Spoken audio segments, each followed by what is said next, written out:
ज्योति जगा लो, होगा दूर अंधेरा।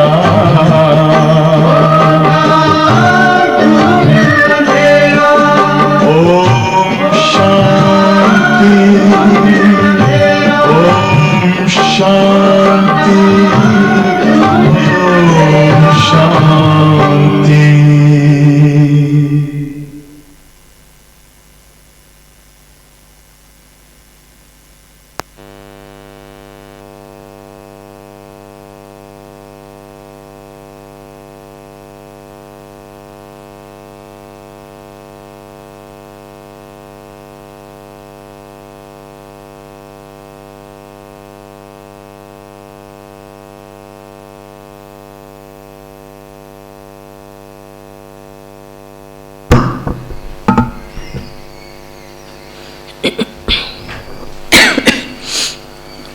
ओम शांति।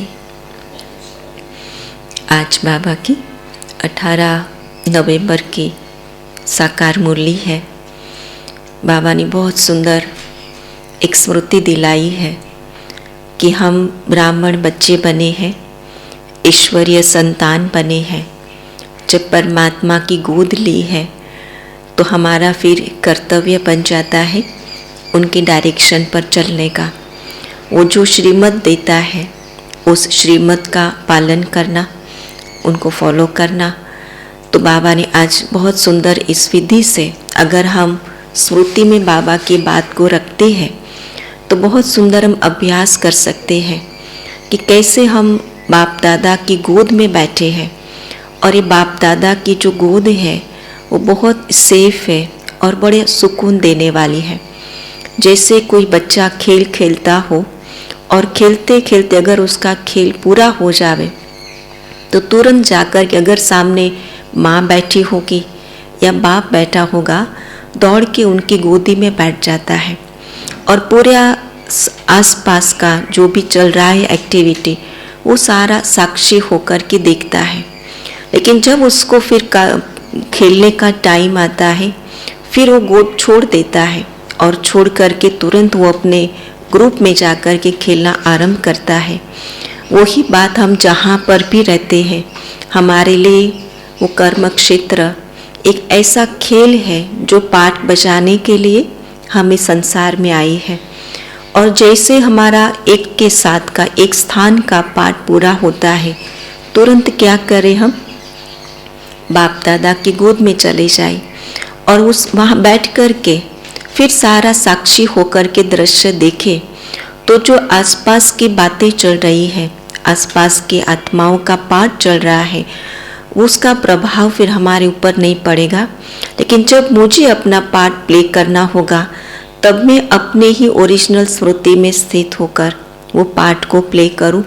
जैसे वो पाठ पूरा हो जावे, मुझे कौन सी गोद मिली है, उस बाप दादा की गोद जो मेरे सामने सन्मुख है, जो मेरे लिए खाली है, मेरे लिए ही वो गोद है। मुझे वहाँ जाकर के फिर से बैठ जाना है। तो ना कोई नया विकर्म बनेगा और ना कोई किसी के किए हुए विकर्म के प्रभाव में मैं आत्मा आ सकती हूँ। तो इसलिए बहुत सुंदर आज के मुरली का ये अभ्यास है कि बार बार बाप दादा की गोद का अनुभव करें, पाठ प्ले करें, साक्षी होकर देखते रहे और हर पाठ को मैं बाबा की श्रीमत अनुसार प्ले करती रहूं। तो आज बाबा ने कहा, मीठे बच्चे, तुमने जीते जी बेहद के बाप की गोद ली है। उनकी संतान बने हो तो श्रीमत पर जरूर चलना है, श्रीमत पर जरूर चलना है। हर डायरेक्शन अमल में लाना है।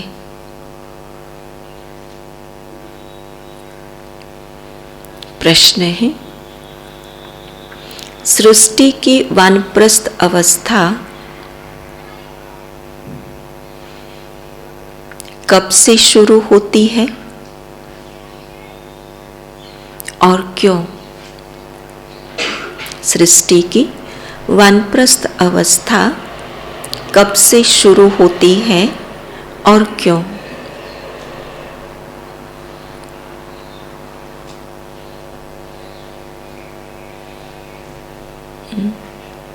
कब से शुरू होती?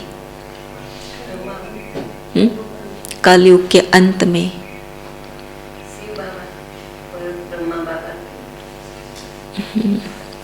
आज बाबा ने यही बात बताई है कि जब शिव बाबा की प्रवेशता ब्रह्मा बाबा के तन में हुई, उसी समय से सृष्टि के वानप्रस्थ अवस्था शुरू हुई, क्योंकि ये इंडिकेट करता है, वो संकेत देता है कि अभी ये नाटक पूरा हुआ है, सबको वापस जाना है। तो बाप आए हैं मना वापस घर ले जाने के लिए।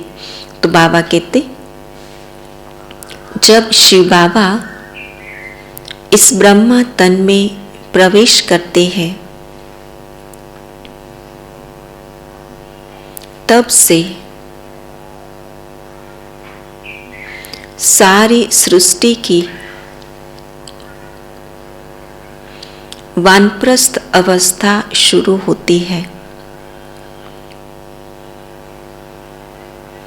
क्योंकि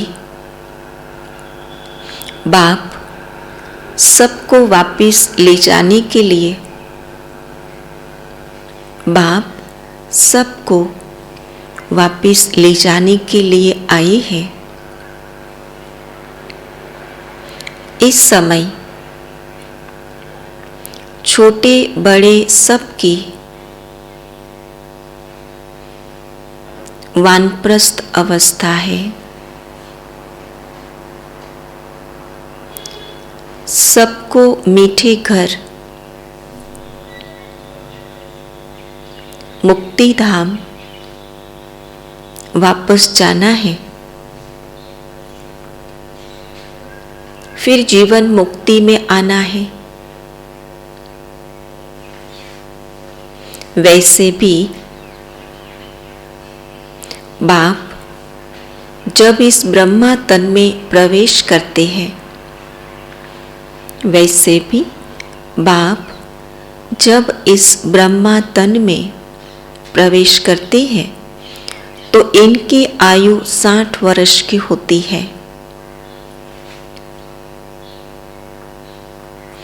इनकी भी वानप्रस्थ अवस्था होती है। आज का गीत है, मरना तेरी गली में, जीना तेरी गली में। ओम शांति। यह किसकी गली में आकर मरना होता है? मनुष्य चाहते हैं कि हम मुक्ति धाम में जाए।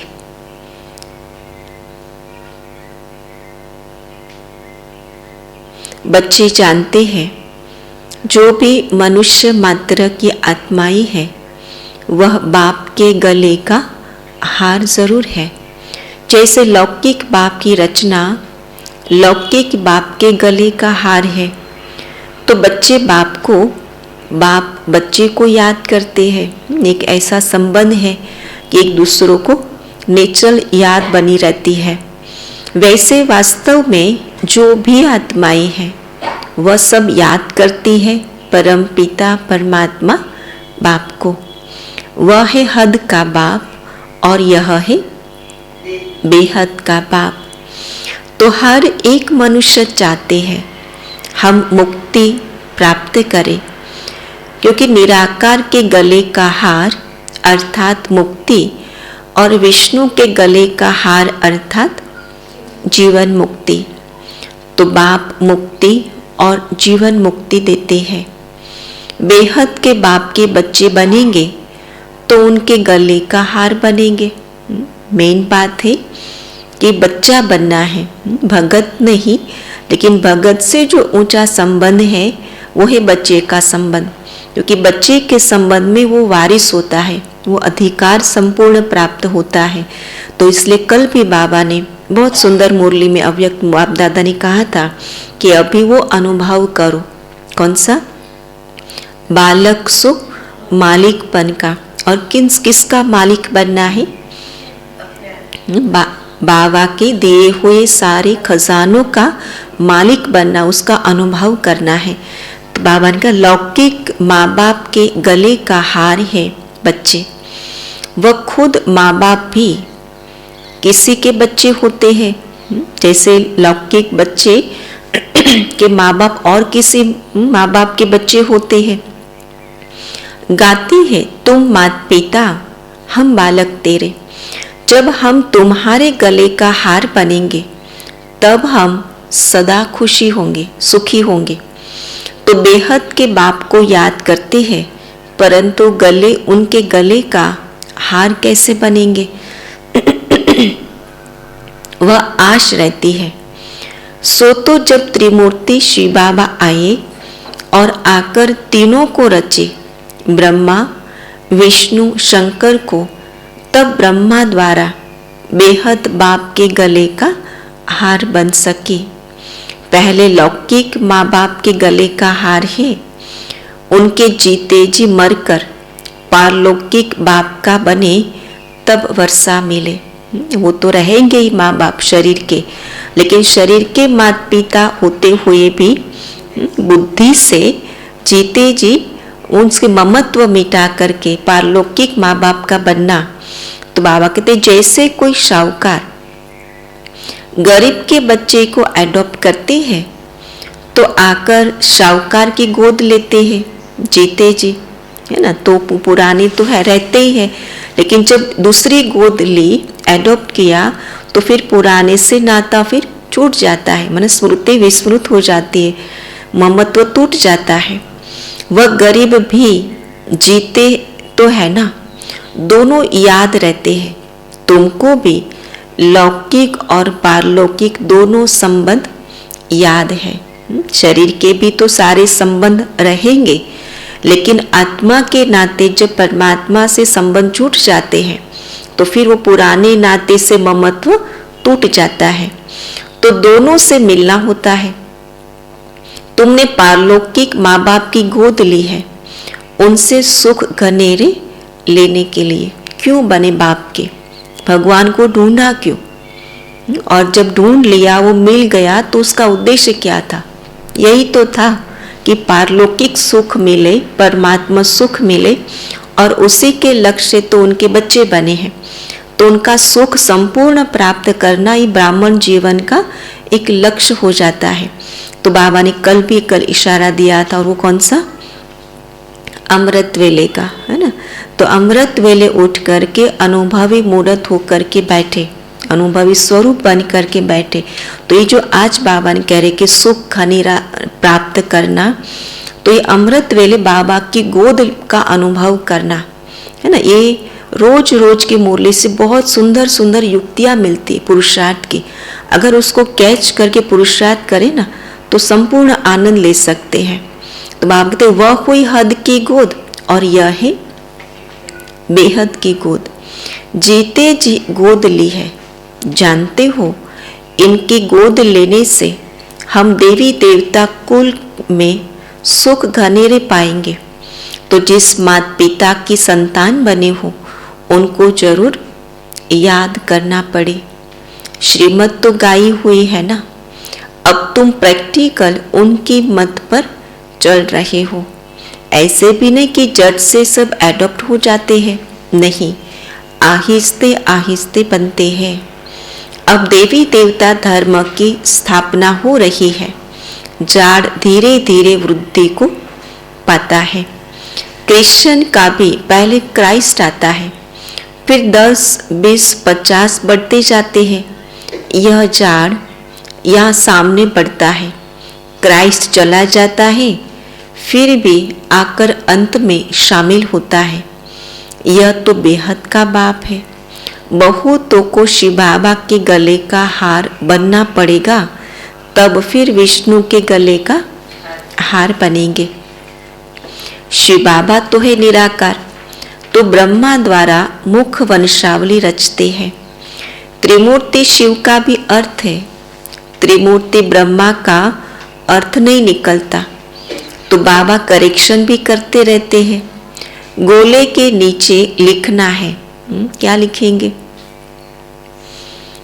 स्वदर्शन चक्र न कि चरखा, उस गवर्नमेंट का चरखा लगा हुआ है, यहाँ स्वदर्शन चक्र है। तो दिन प्रतिदिन करेक्शन होती रहती है। बाबा हर बात में भी परफेक्शन करेक्शन करते जाएंगे तो परफेक्शन आती जाएंगी। अगर हम वैसे के वैसे चलते रहे तो सालों साल वहीं के वहीं रहेंगे।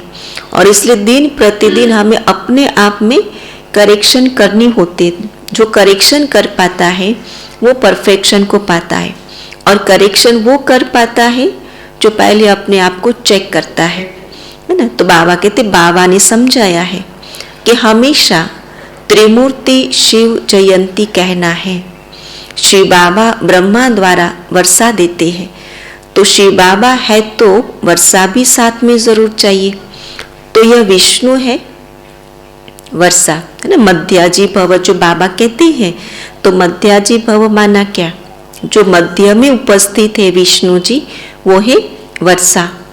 फिर शंकर द्वारा विनाश गाया हुआ है, इसलिए त्रिमूर्ति का चित्र है मुख्य।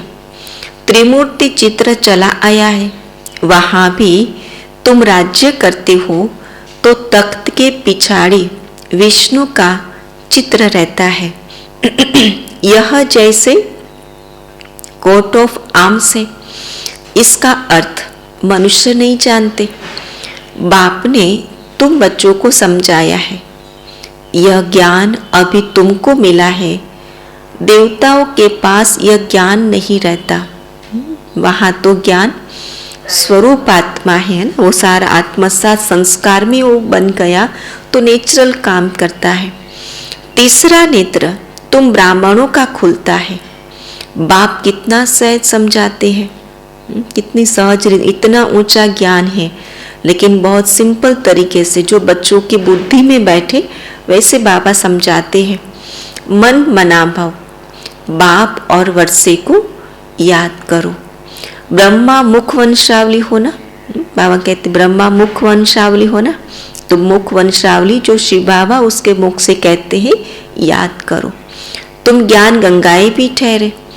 तुम हो ज्ञान सागर द्वारा ब्रह्मा मुख कमल से निकली हुई मुख वंशावली, ज्ञान कुमार कुमारिया। वैसे कहते बाबा ब्रह्मा कुमार ब्रह्मा कुमारी। आज बाबा कहते हैं ज्ञान कुमार और ज्ञान कुमारिया। तो तुम हो ज्ञान सागर के बच्चे। वास्तव में सच्चा सच्चा तीर्थ तो यह है, आत्माओं और परमात्मा का यह है सच्चा संगम। तीर्थ पर जाते ना क्यों, पावन बनने के लिए। तो बाबा कहते वहाँ कोई पावन आत्मा बनती थोड़ी, कितना भी वो त्रिवेणी में स्नान करे लेकिन आत्मा पावन नहीं बनती है। तो इसलिए बाबा कहते कि यहाँ त्रिवेणी संगम है, हर सेंटर तीर्थ है, और जहाँ त्रिवेणी संगम है और वहाँ आत्मा पावन बनते उस संगम से। ज्ञान सागर और ज्ञान गंगाएं, यह बड़ी गुप्त समझने की बातें हैं। मोटी बुद्धि वाले यह नहीं समझ सकेंगे। उन्हों के लिए फिर यह सहज युक्ति है, शिव बाबा और वर्षे को याद करो इन द्वारा। जो मोटी बुद्धि वाले हैं, ये जो सूक्ष्म बातें नहीं समझ पाते, तो बाबा कहते कि ये सहज बात है कि शिव बाबा और वर्षे को याद करो इन ब्रह्मा द्वारा। ये बुद्धि में होने से खुशी का पारा चढ़ेगा। गॉडली स्टूडेंट लाइफ है ना, तो बेहद का बाप हमको पढ़ा रहे हैं। कल बाबा ने क्या कहा था, एक में 3 संबंध हैं, बाप, टीचर और सतगुरु का। तो टीचर के संबंध से क्या प्राप्त हुआ था, तो बाबा की इतनी मीठी मीठी शिक्षा, ये श्रीमत मिलती है। तो बाबा आज कहते हैं कि ये स्टूडेंट लाइफ है, तो बाबा की दी हुई शिक्षा सदैव स्मृति में रहे। बेहद का बाप हमको पढ़ा रहे हैं। अभी तुम्हारी बुद्धि में राजयोग का ज्ञान है, जिससे तुम प्रारब्ध पाते हो। वहाँ इस नॉलेज की दरकार नहीं। प्रारब्ध पाई हुई आत्माएं हैं, तो पुरुषार्थ क्या करें। प्रारब्ध के पहले पुरुषार्थ होता है, प्रारब्ध के बाद नहीं होता है। तो बाबा कहते दरकार यहाँ है।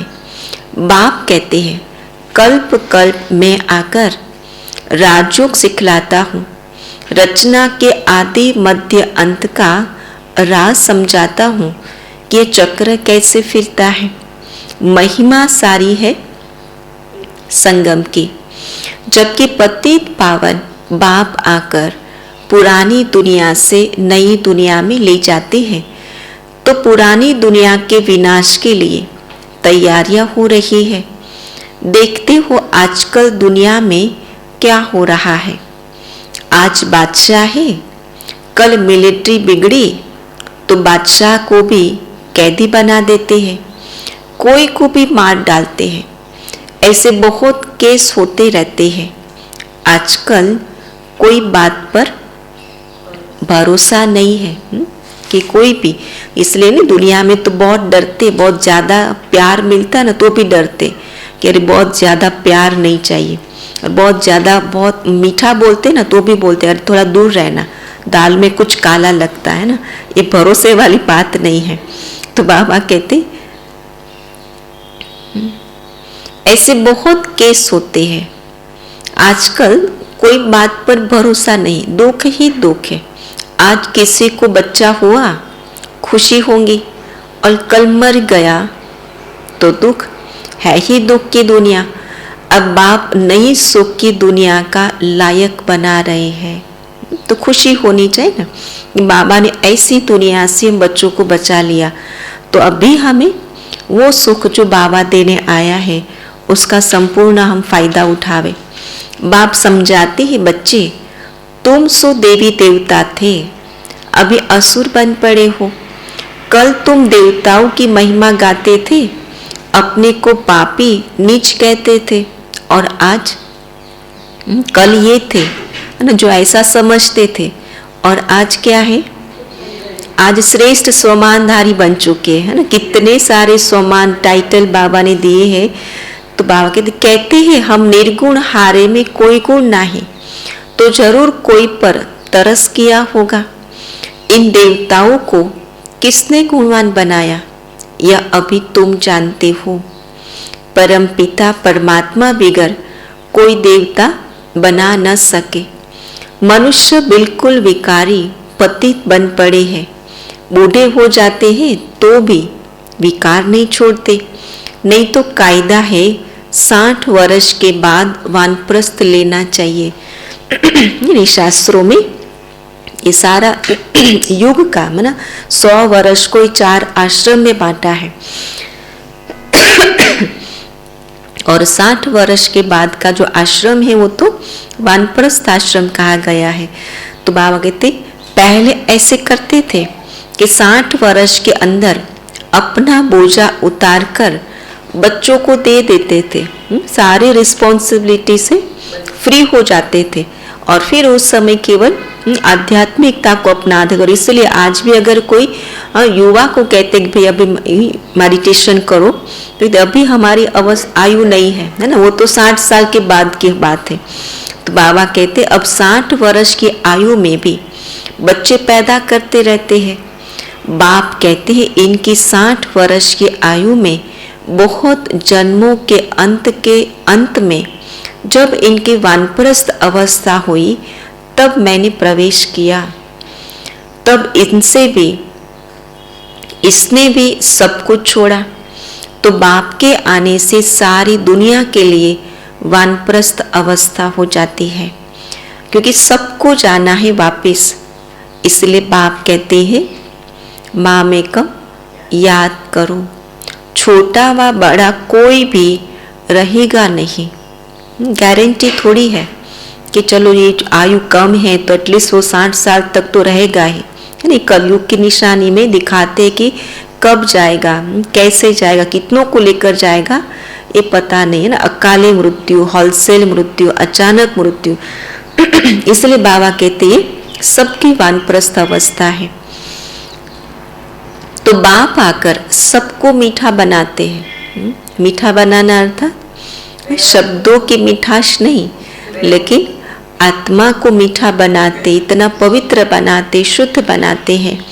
मुक्ति जीवन मुक्ति दोनों मीठे दाम है। विनाश सबका होना है। हिसाब किताब चुक तो भी सबका होता है। सजा खाने में देरी नहीं लगती। कितना टाइम लगेगा? 1 सेकंड। जैसे 1 सेकंड का ही खेल बाबा ने पूरे संगम में बताया है।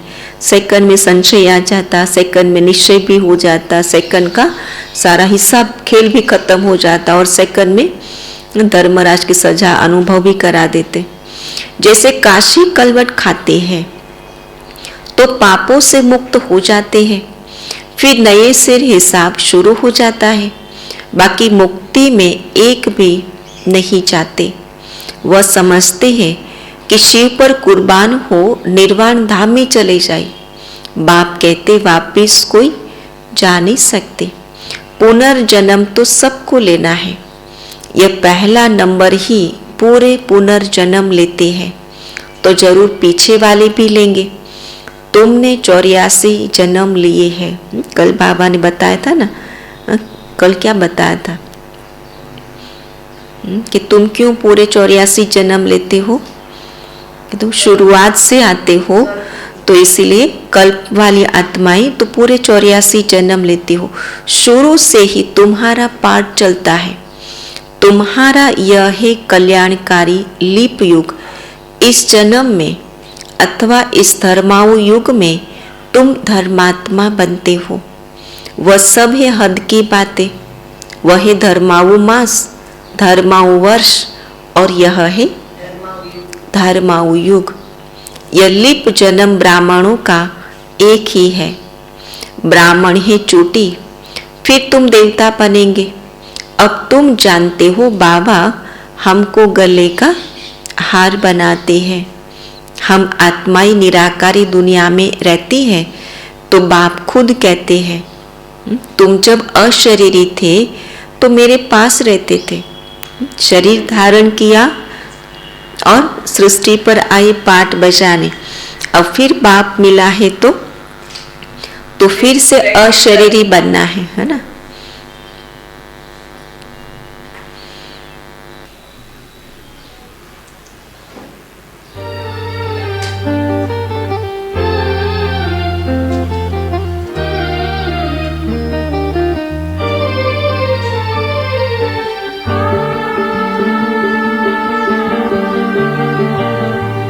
मनसा सेवा चलो करें, हम देते चले प्रकाश। मनसा सेवा चलो करें, हम देते चले प्रकाश। भर दे हम शुभ संकल्पों से, भर दे हम शुभ संकल्पों से धरती और आकाश। मनसा सेवा चलो करें, हम देते चले प्रकाश।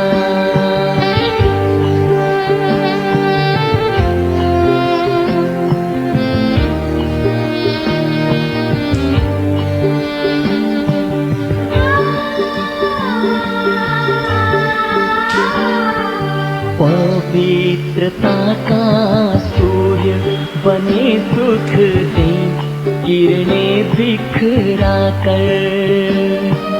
पवित्रता का सूर्य बने सुख दे, किरणें बिखरा कर।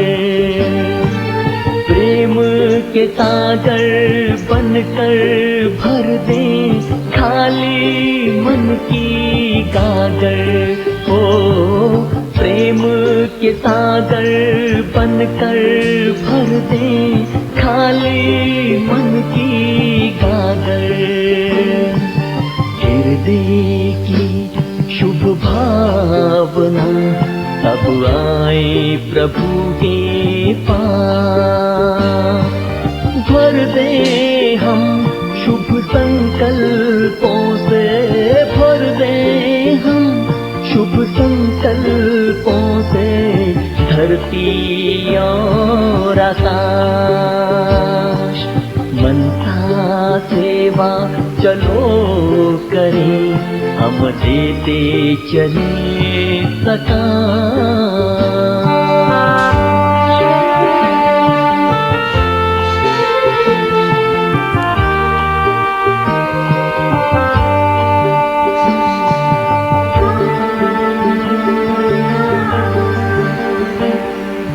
दुखियों की चित्कार सुने भक्तों की करुण पुकार। दुखियों की चित्कार सुने भक्तों की करुण पुकार। दीनहीन है मांग रहे सब से सबको अधिकार। हो दीनहीन है मांग रहे सब से सबको अधिकार। अपना ही परिवार सब है सबको हो ये विश्वास। भर दे हम शुभ संकल्पों से, भर दे हम शुभ संकल्पों से धरती और आकाश।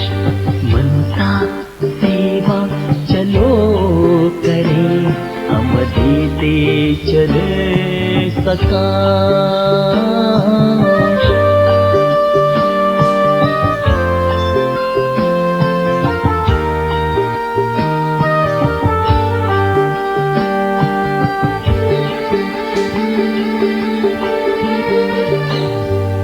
प्रभु मिलन की लगन में आए सभी मगन हो जाए।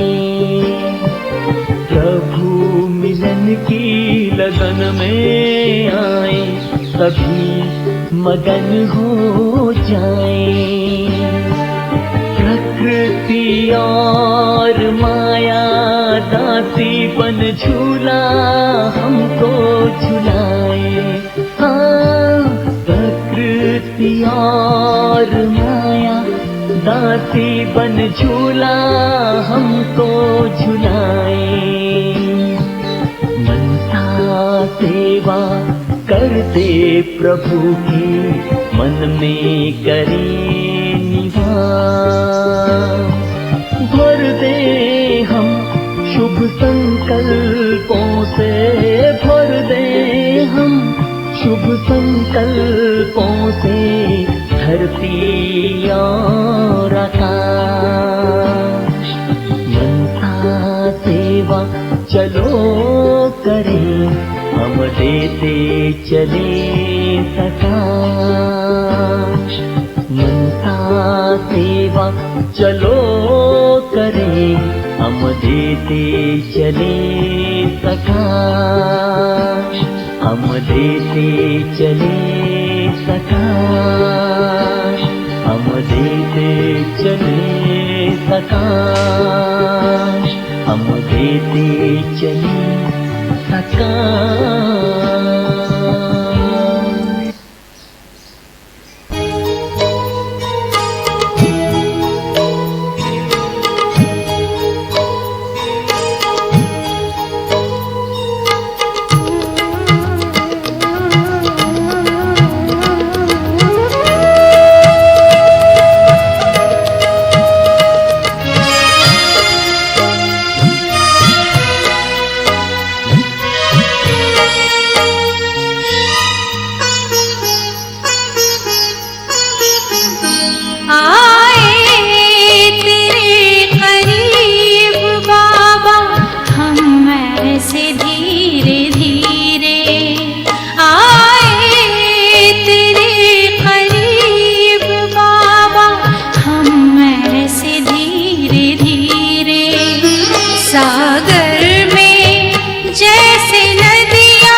तो बाप खुद कहते हैं, तुम जब अशरीरी थे तो मेरे पास रहते थे, अभी तुम समझ गए हो हम पहले पहले सतयुग में आएंगे, वहाँ है देवी देवता धर्म, वहाँ पुरुषार्थ करने की ज़रूरत नहीं, पुरुषार्थ संगम पर ही किया जाता है।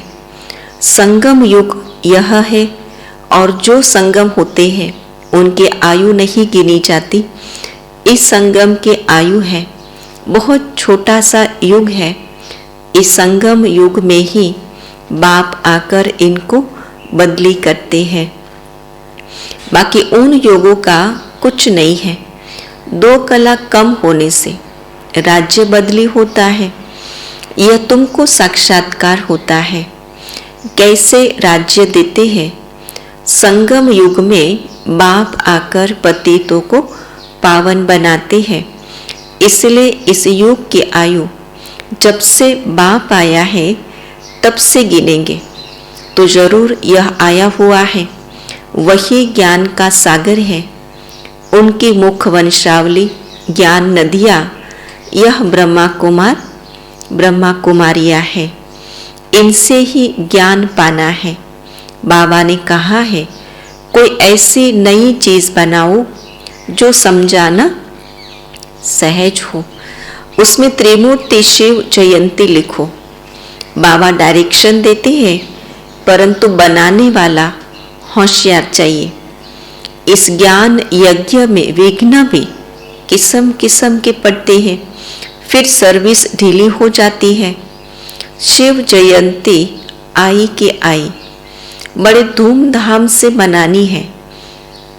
दिल्ली में तो बहुत धूमधाम हो सकती है, दोनों के कोट ऑफ आर्म्स दिखाएंगे।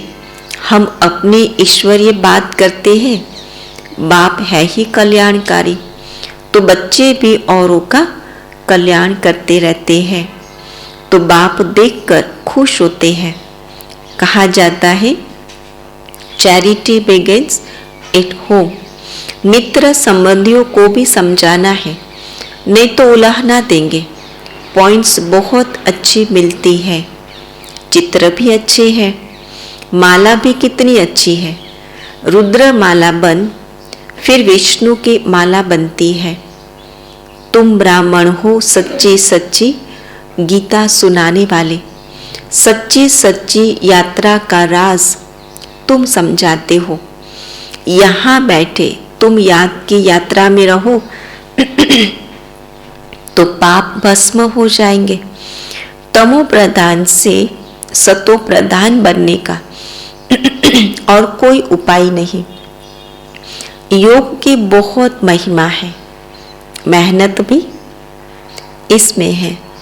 बहुत तूफान आते हैं, सहज भी है तो मुश्किल भी है। मुश्किल कब है? जैसे कल बाबा ने कहा था ना कि जो समान में नहीं है तो अभिमान है, और जब अभिमान है तो कोई भी शक्तियाँ ऑर्डर करो वो काम नहीं करेगी, क्योंकि दोनों साथ नहीं होता। जैसे बाबा कहते बाप होगा तो पाप नहीं होगा, और पाप होगा तो बाप नहीं हो सकता। उसी प्रकार अगर स्वमानधारी है तो फिर अभिमान नहीं हो सकता, तो सारी शक्तियाँ काम करती है। तो बाबा कहते हैं कि मुश्किल तब है कि जब हम अपने स्वमान में स्थित नहीं है, स्मृति में स्थित नहीं है। तुम्हारी योग तपस्या के भी चित्र है। कौन से चित्र है? दिलवाड़ा मंदिर, हाँ, राजाई का भी चित्र है। राजयोग से तुम देवता बनते हो, तुम राज ऋषि हो। वह हठयोग ऋषि है, तुमको नेचुरल जटाई है। अभी हम सब बाबा के गले का हार है, सब भाई भाई है। बाप से वर्षा भी मिलता होगा। प्रजापिता ब्रह्मा भी गाया हुआ है, वह निराकार पिता, यह साकार पिता। तो अपने कितने पिता हुए? 3 हो गए, एक लौकिक, फिर अलौकिक और पारलौकिक पिता।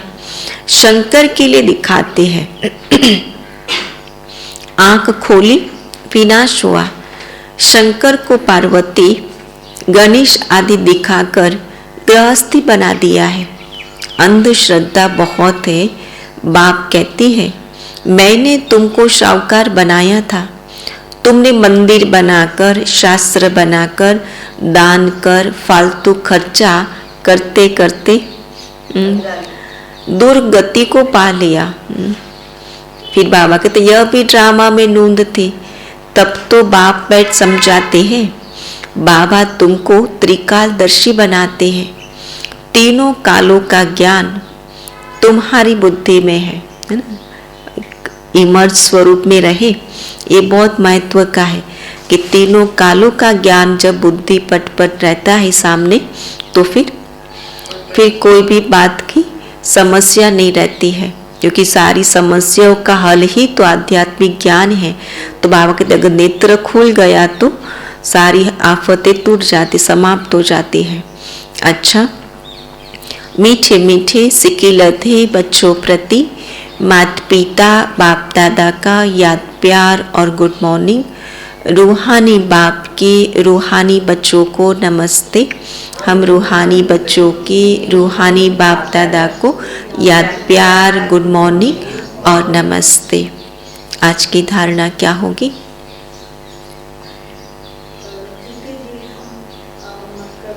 बाप की गोद ली है, हर श्रीमत पर चलना है, उनके हर डायरेक्शन का पालन करना है। संगम युग पर बाप आते हैं पतितों को पावन बनाने के लिए, तो यही तो सच्चा तीर्थ स्थान है।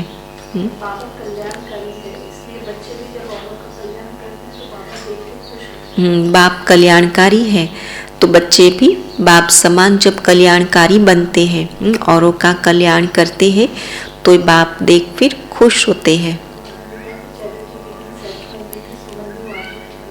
Charity begins at home. मित्र संबंधियों का भी कल्याण करना है। मुक्ति, जीवन मुक्ति बाप ही देते हैं। ये धर्माऊ युग है ना, तो इसमें ही हम आत्मा धर्मात्मा बनते हैं सच्चे सच्चे स्वरूप में।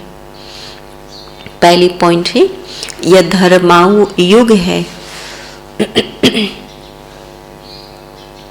इस समय धर्मात्मा बनना है।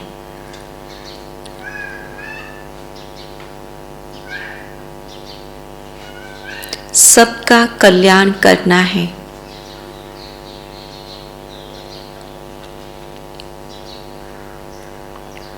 मुक्ति और जीवन मुक्ति में चलने का रास्ता बताना है।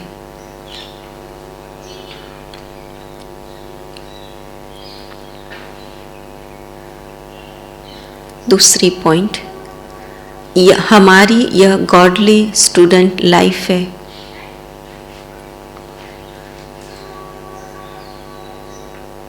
बेहद का बाप हमको पढ़ा रहा है। इस खुशी में रहना है। बेहद का बाप हमको पढ़ा रहा है, इस खुशी में रहना है। वरदान, योग की करंट के वाइब्रेशन द्वारा, योग की करंट के वाइब्रेशन द्वारा केले को मजबूत करने वाले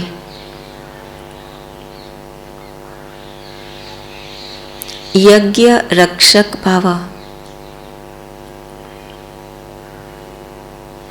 विस्तार है, जैसे ब्राह्मण फैमिली बढ़ाने की प्लानिंग करते हो, ऐसे अब यह भी प्लान करो जो कोई भी आत्मा ब्राह्मण परिवार से किनारे नहीं हो जाए।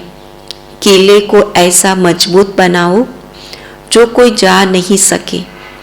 जैसे चारों ओर करंट की तारे लगा देते हैं, तो आप भी योग के वाइब्रेशन द्वारा करंट की तारे लगा दो, जब इस यज्ञ के केले को अपने योग के पावरफुल वाइब्रेशन द्वारा मजबूत बनाने का संकल्प इमर्ज हो, तब कहेंगे यज्ञ रक्षक।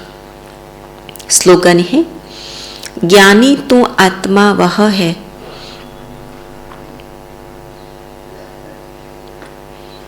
जिसका कर्म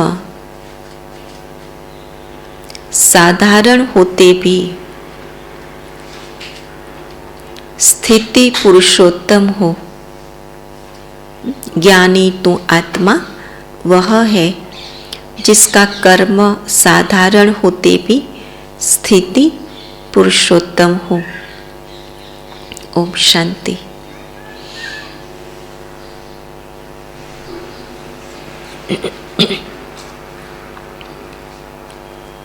आज का स्वमान रहेगा, मैं आत्मा पुरुषोत्तम हूँ। और चिंतन का पॉइंट रहेगा, ईश्वरीय गोद का अनुभव करने के लिए कौन सी धारणाएं चाहिए।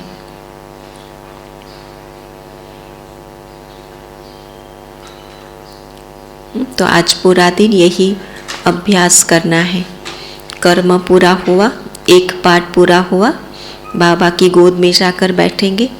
फिर जब दूसरा पार्ट प्ले करना है, फिर पार्ट प्ले करेंगे अपने श्रेष्ठ स्वमान में। फिर वो पूरा हो जाएगा, फिर गोद, है ना। तो आज पूरा दिन बाप दादा की गोद का अनुभव करना है। ओम शांति।